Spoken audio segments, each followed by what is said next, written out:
नमस्कार। बहुत स्वागत है आप सभी दर्शकों का मिथुन राशि के लिए सूर्य राशि परिवर्तन के इस वीडियो में। राजकुमार के घर आए सूर्यदेव। जी हाँ, जिस प्रकार मनुष्य कर्म बंधन के अधीन है और वो अपने पूर्व कर्मों के आधार पर ही फल प्राप्त करता है, सुख या दुख पाता है, ठीक वैसे ही ग्रह भी राशि और नक्षत्रों के अधीन होकर कार्य करते हैं और उसी के अनुरूप फल दे पाते हैं।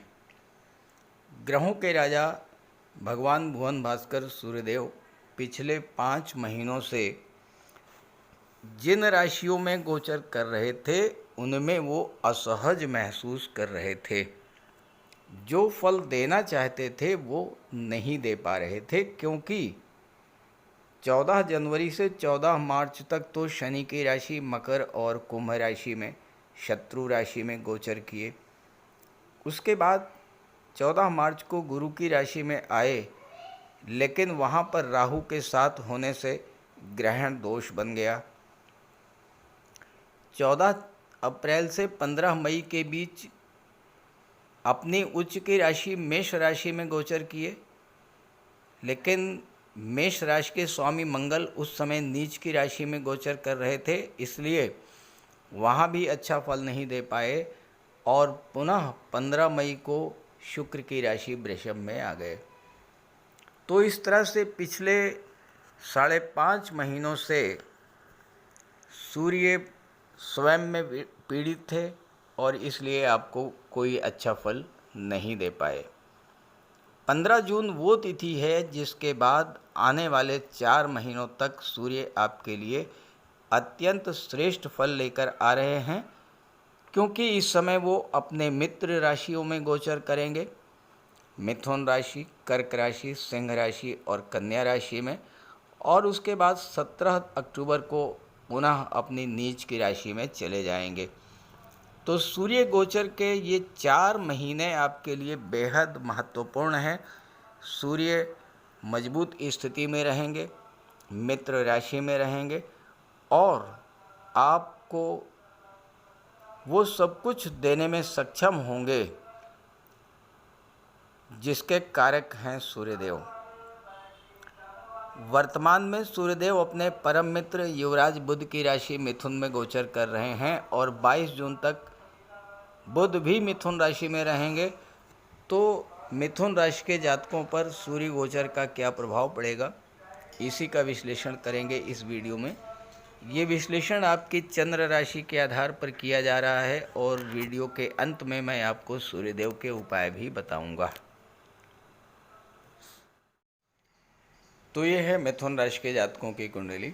सूर्यदेव का गोचर आपकी कुंडली के लग्न के भाव में है। यहाँ सूर्य गुरु के साथ गोचर कर रहे हैं।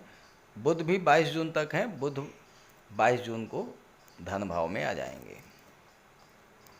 राशि का स्वामी, लग्न का स्वामी जब धन के भाव में जाता है तो धन का भंडार भरता है और बुध बुद्धि के कारक हैं, व्यापार के कारक हैं। आपके राशि के स्वामी हैं, सूर्य के साथ हैं। सूर्य का बल है बुध को, आपकी राशि को, आपको। तो ऐसे में जो लोग शासन प्रशासन में हैं, राजनीति में हैं, बुद्धि और वाणी से रिलेटेड क्षेत्रों में कार्य कर रहे हैं, बैंकिंग, फाइनेंस, एजुकेशन सेक्टर में, आईटी सेक्टर में, कंप्यूटर कम्युनिकेशन या मैनेजमेंट के क्षेत्र में, ऐसे जातकों के लिए ये समय बेहद अनुकूल है। सूर्य के साथ गुरु हैं और सूर्य तीसरे भाव के स्वामी हैं। मिथुन राशि के जातकों के लिए एक बहुत अच्छी बात ये हुई है कि इस समय मंगल का गोचर तीसरे भाव में है, सूर्य की राशि में है।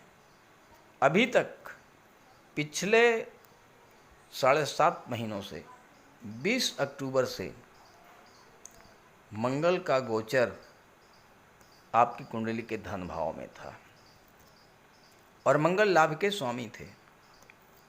जरा सोचिए, लाभ का स्वामी जब धन के भाव में गोचर करता है तो क्या होता है, महाधनी योग बनता है। लेकिन मंगल नीच की राशि में थे। नीच की राशि में गोचर करने के कारण धन लाभ होना तो दूर की बात है, धन हानि हुई होगी। वाणी के कारण आपके बहुत से कार्य बिगड़े होंगे, मित्रों से दूरी बनी होगी, परिवार से दूरी बनी होगी, पैतृक संपत्ति को लेकर विवाद बना होगा। और चूंकि मंगल की दृष्टि 8वें भाव पर पड़ रही थी, स्वास्थ्य संबंधी समस्याओं ने, जटिल समस्याओं ने आपको पीड़ित किया होगा। मंगल नीच की राशि में धन भाव में गोचर कर रहे थे, पंचम भाव पर दृष्टि थी। अचानक से शेयर, सट्टा, लॉटरी, जुआ, इनसे बड़ा नुकसान, इनमें बड़ी हानि आपको हुई होगी।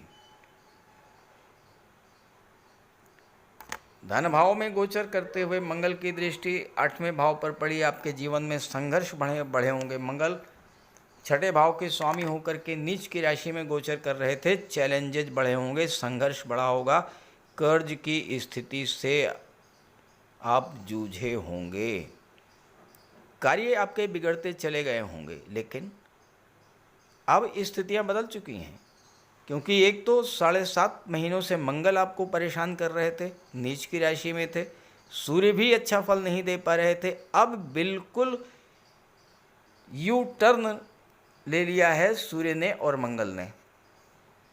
मंगल सूर्य की राशि में आ चुके हैं, नीच की राशि से बाहर आ चुके हैं, और सूर्यदेव भी आने वाले समय में 4 महीनों तक मित्र राशि में रहेंगे। अभी तो मिथुन राशि में हैं, फिर कर्क में जाएंगे, फिर सिंह राशि में जाएंगे और फिर कन्या राशि में। चारों ही राशियां सूर्यदेव के मित्र हैं और चारों ही भाव अत्यंत श्रेष्ठ भाव हैं।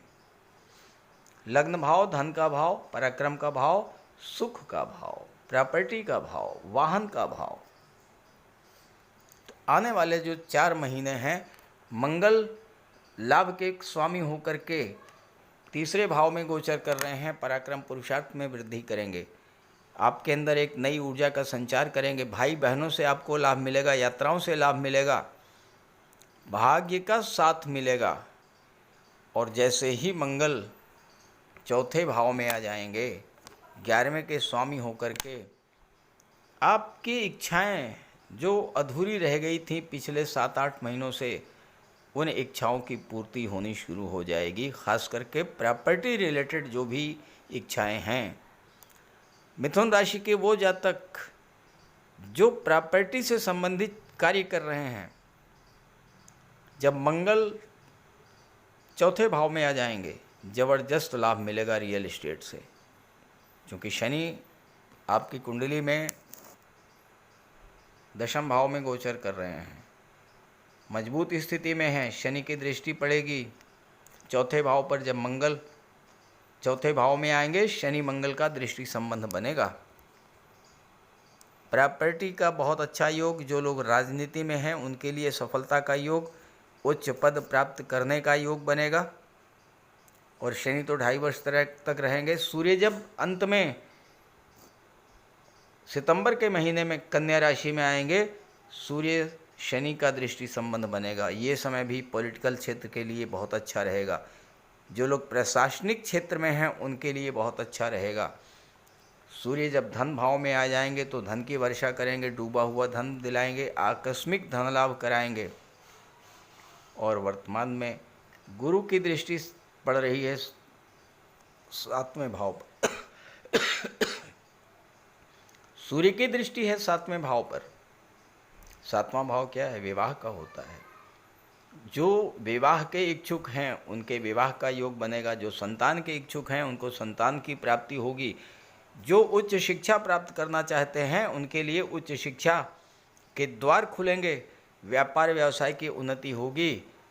हालांकि आपको अपने अहंकार पर, ईगो पर नियंत्रण रखना पड़ेगा, अन्यथा दाम्पत्य जीवन में दूरी बन सकती है।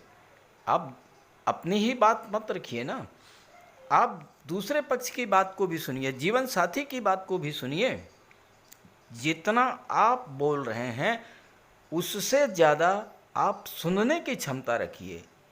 जब आप दूसरे की भावनाओं को समझेंगे, दूसरों की भावनाओं की कद्र करेंगे, देखिए, आपका दाम्पत्य जीवन स्वर्ग हो जाएगा।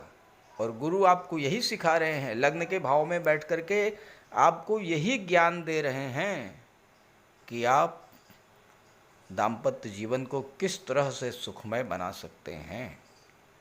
बुध हैं, बुध की दृष्टि यहाँ पर पड़ रही है, व्यापार को आगे लेकर के जाएंगे। और जब बुध धन के भाव में आ जाएंगे तो व्यापार से आपको धन लाभ का योग बनेगा। तो कुल मिलाकर के मिथुन राशि के जातकों के लिए आने वाले 4 महीने बहुत अच्छे हैं। 17 अक्टूबर तक सूर्य आपको बहुत अच्छा फल देंगे। मंगल का भी अच्छा फल मिलेगा, शनि का भी अच्छा फल मिलेगा, गुरु का भी अच्छा फल मिलेगा। लेकिन समस्या कहाँ पर है? समस्या आती है मिथुन राशि के 1-2 नहीं करोड़ों जातक हैं। तो क्या सबको एक जैसा ही लाभ मिलेगा? ऐसा तो कतई संभव नहीं है। मुझे नहीं पता कि आपकी जन्म कुंडली में सूर्य की स्थिति क्या है, गुरु की स्थिति क्या है, बुध की स्थिति क्या है, शनि की स्थिति क्या है। और जब तक ये नहीं पता लगेगा कि आपकी जन्म कुंडली में ग्रहों की स्थिति क्या है, सूर्य उच्च के हैं, नीच के हैं, शत्रु राशि में हैं, पीड़ित हैं, तब तक इस तरह के लाभ आपको नहीं मिल पाएंगे। इसलिए अगर आप ये जानना चाहते हैं कि आखिर आपके जीवन में समस्या आ क्यों रही है, किस ग्रह के कारण आपको कष्ट मिल रहा है, क्या करने से आपको राहत मिल जाएगी, आपकी कुंडली क्या कह रही है, कुंडली आपको क्या डायरेक्शन दे रही है, ग्रह आपको क्या बताना चाह रहे हैं, कुल मिलाकर के कुंडली की एनालिसिस अगर आप कराना चाहते हैं, अपने बारे में जानना चाहते हैं, तो मैंने वीडियो के डिस्क्रिप्शन बॉक्स में अपना व्हाट्सएप नंबर दे दिया है। लेकिन कृपा करके प्रातः 8 बजे से 10 बजे के बीच में आप टेलीफोन कॉल कर सकते हैं। 10 बजे के बाद केवल व्हाट्सएप पर मैसेज भेजिएगा और आपकी जो भी समस्याएं होंगी उसका सलूशन मैं प्रतिदिन रात्रि 8 बजे के बाद करूँगा। अपना टाइम आप बुक कर लीजिए, अपॉइंटमेंट बुक कर लीजिए और सॉल्यूशंस प्राप्त कीजिए। नमस्कार। सूर्यदेव को प्रसन्न करने का सबसे बड़ा उपाय है प्रातःकाल सूर्योदय से 1 घंटे के भीतर स्नान ध्यान से निवृत्त होकर के एक तांबे के जल में तांबे के लोटे में जल, गंगा जल, अक्षत, रोली, लाल चंदन और लाल पुष्प ये मिला करके सूर्यदेव को जल अर्पित कीजिए। 3 बार में जल अर्पित कीजिए और ओम सूर्याय नमः का जाप करते रहिए। इसके बाद एक लाल आसन पर बैठ जाइए और गायत्री मंत्र का जाप कीजिए। सूर्य पिता के कारक होते हैं। अपने पिता का सम्मान कीजिए, पिता का आशीर्वाद प्राप्त कीजिए। भूल करके भी अपने पिता का अपमान मत कीजिए। अगर आप कर सकें तो रविवार को व्रत रखें, सूर्यदेव को जल अर्पित करें और लाल रंग के वस्त्र, गुड़ या चने की दाल का दान करें। पीले रंग के वस्त्र धारण करें और पीले रंग के ही खाद्य पदार्थों का सेवन करें। भगवान विष्णु की पूजा करें। जब भी घर से बाहर जाएं, थोड़ा सा मीठा खाकर उसके ऊपर पानी पीकर घर से बाहर निकलें। आदित्य हृदय स्तोत्र का पाठ करें और गायत्री मंत्र का जाप करें। इन सब उपायों को करने से सूर्यदेव प्रसन्न होंगे और सूर्य के सभी लाभ आपको प्राप्त होंगे।